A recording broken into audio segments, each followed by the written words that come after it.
Welcome back to the series where I try to explain computer components on an easy to understand level for new PC builders. Today we're talking about the case. The case is probably the most subjective part of a computer build. Most of this will come down to personal taste because after all, you're the one who's going to be looking at your computer all the time. Budget will be another consideration, although there are probably dozens of types of case for every budget. Another large factor of consideration you'll need to make will be the size of your motherboard.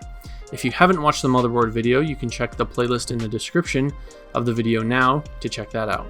There are various sizes of motherboard, and usually a case can support one or two. It's usually one size and then the next smallest size. If you have a particularly large GPU or CPU cooler, these will also be considerations you'll have to make in selecting your case.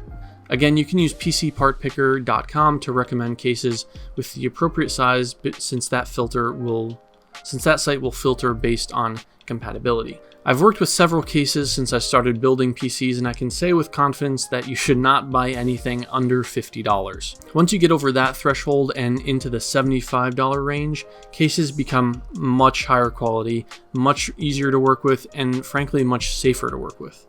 In the sub $50 range, manufacturers are cutting lots of corners, which result in shoddy build quality, sharper corners and metal edges, and a usually less aesthetically pleasing look.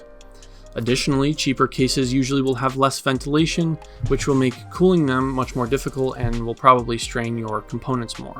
Personally, I think cases with tempered glass or a plastic panel look really nice since you can see all your components working under the hood.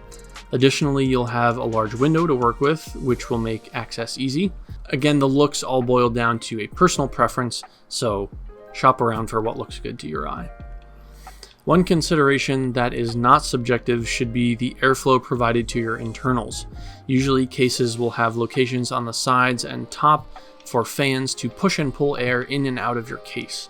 You'll want to make sure that the case you choose has decent options for fan locations, as well as places for air to reach those fans.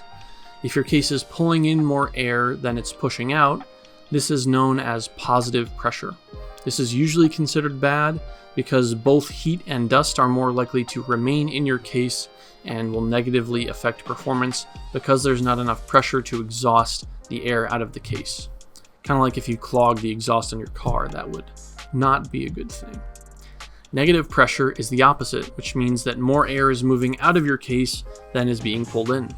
This is less worse than positive, but it's considered suboptimal still because dust is allowed to enter from outside the case because the pressure in your case is lower than the air around it, which means that it's constantly drawing air inwards.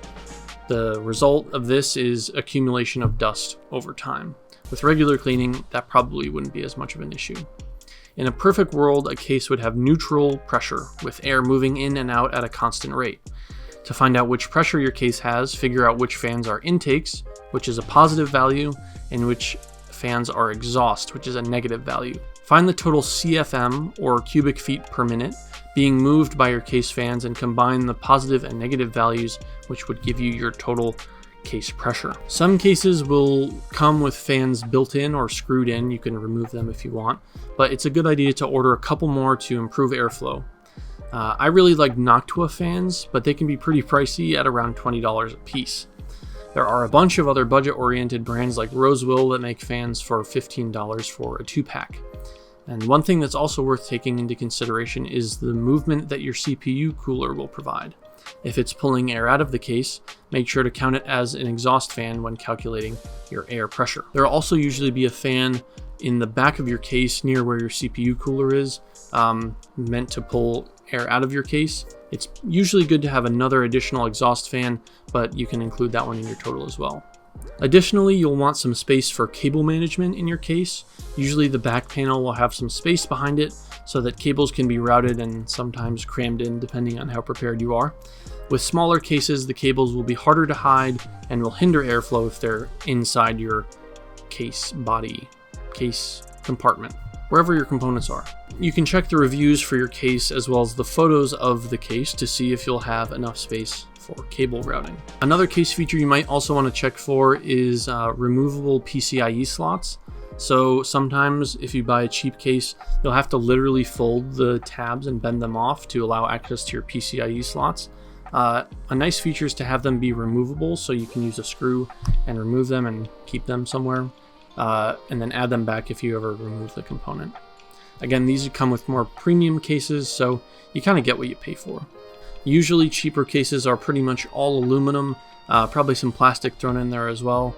My first case was a huge hunk of plastic basically, and it was kind of gaudy, flashy, it was very shiny, but it was cheap and that's why I got it. But I went for a slightly more expensive case with this model. So that basically does it for cases. It's not too deep, but it's worth covering. Check out the rest of the videos in this series if you want to keep learning about components and how to build a PC. Thanks so much for watching this video all the way to the end. Let me know what you thought in the comments below, and subscribe if you'd like to see more videos like this. See you in the next video.